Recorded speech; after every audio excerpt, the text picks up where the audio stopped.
দর্শক বন্ধুদের ও শ্রোতা বন্ধুদের জানা এডুকেশন অ্যান্ড মোটিভেশন ইউটিউব চ্যানেলের পক্ষ থেকে স্বাগত জানিয়ে একটি নতুন ভিডিও শুরু করছি। মোক্ষ লাভের উপায় হিসাবে কর্মযোগে কী তত্ত্ব প্রতিষ্ঠিত হয়েছে? শ্রীমদ্ ভগবদ্গীতায় মহর্ষি কৃষ্ণদ্বৈপায়ন বেদব্যাস বিরচিত 3য় অধ্যায়ে মোক্ষ লাভের উপায়স্বরূপ কর্মযোগের তত্ত্ব প্রতিষ্ঠিত হয়েছে। মানব জীবনের মোক্ষ লাভ বা মুক্তি লাভ হল চরম লক্ষ্য। মোক্ষ লাভের দুটি উপায় রয়েছে। একটি হল প্রাচীন সাংখ্য শাস্ত্রজ্ঞ কর্তৃক প্রদর্শিত সন্ন্যাস মার্গ অর্থাৎ কর্মত্যাগের মাধ্যমে নির্বাণ লাভ, ও অপরটি হল কর্মযোগ মার্গ অর্থাৎ কর্মের মাধ্যমে মোক্ষ লাভ। ভগবান শ্রীকৃষ্ণ কর্মত্যাগের মাধ্যমে পরম প্রাপ্তির বিষয়টিকে অস্বীকার করেছেন ও মোক্ষ প্রাপ্তির উদ্দেশ্যে কর্মযোগের প্রতি অঙ্গুলি নির্দেশ করেছেন। বাসুদেব শ্রীকৃষ্ণ মানব জাতি তথা অর্জুনের উদ্দেশ্যে বলেছেন যে একেবারে কর্মত্যাগ করে সন্ন্যাসের মাধ্যমে সিদ্ধিলাভ সম্ভব নয়, যেহেতু জগতে কর্মশূন্য অবস্থায় কেউ থাকতে পারে না, অর্থাৎ কর্ম না করে কেউ থাকতে পারে না।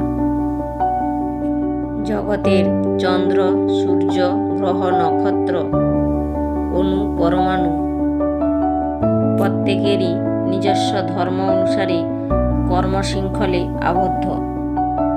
মায়াবাদী জ্ঞানীরা মনে করে সংসার ত্যাগ করে সন্ন্যাস গ্রহণ মাত্রই অথবা সকাম কর্ম পরিহার করা মাত্রই মোক্ষ প্রাপ্তি সম্ভব।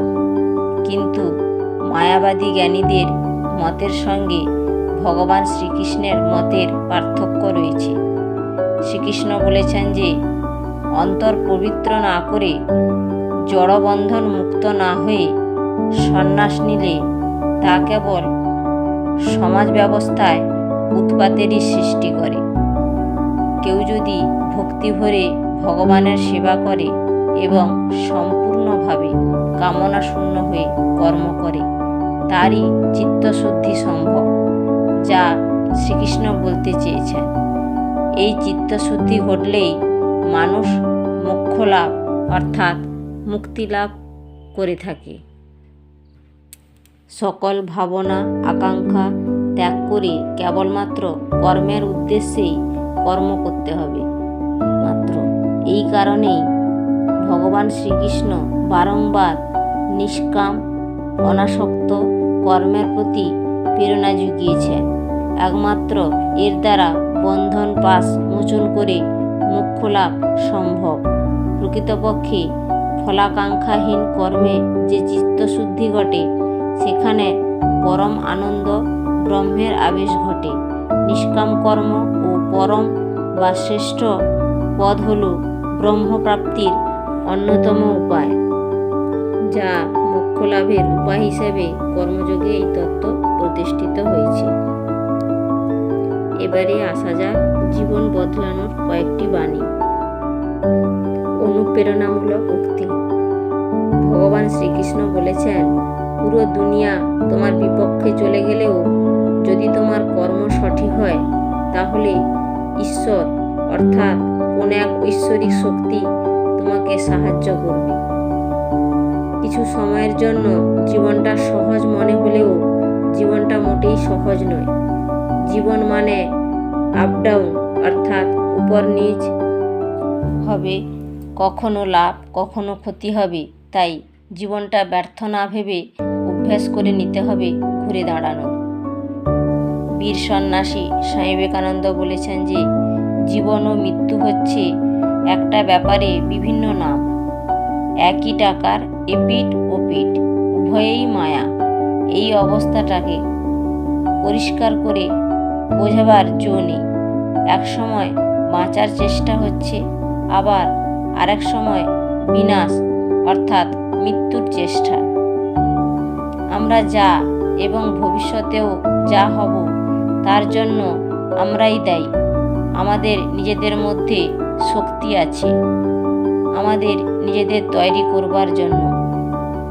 আমরা এখন যা হয়েছি তা আমাদের অতীতের কর্মের ফল। আমরা ভবিষ্যতে যা হব তা আমাদের বর্তমানে কাজের ফল হবে। সুতরাং আমরা আমাদের স্বধর্ম বজায় রেখে সুকর্ম করে যাব। জীবনকে বদলাতে হলে, লক্ষ্যে পৌঁছতে হলে মনকে বশে এনে শারীরিক ও মানসিকভাবে উদ্যমী হতে হবে। যে যেই কর্ম করুক না কেন তা সম্পূর্ণরূপে গভীরভাবে মনঃসংযোগ করে সে কাজ করলে তা বিফলে যাবে না। তাই কোনো কিছু না ভেবে কর্ম করে যাও, ফলের আশা করো না, যা শ্রীমদ্ ভগবদ্ গীতায় বাসুদেব শ্রীকৃষ্ণ যুদ্ধে বিমুখ অর্জুনকে বলেছিলেন। নিজের পরিচয় তৈরি করার জন্য সুঅভ্যাস গড়ে তোলা প্রয়োজন। সুঅভ্যাস গঠন করতে হলে দৃঢ় মানসিক প্রত্যয়ের প্রয়োজন। সুন্দর ভবিষ্যৎ আপনার হাতে। তাই অতীতের কথা না ভেবে বর্তমানে সঠিক পথে এগিয়ে যাওয়াই আপনার কর্তব্য হবে। সবাই ভালো থাকুন, সুস্থ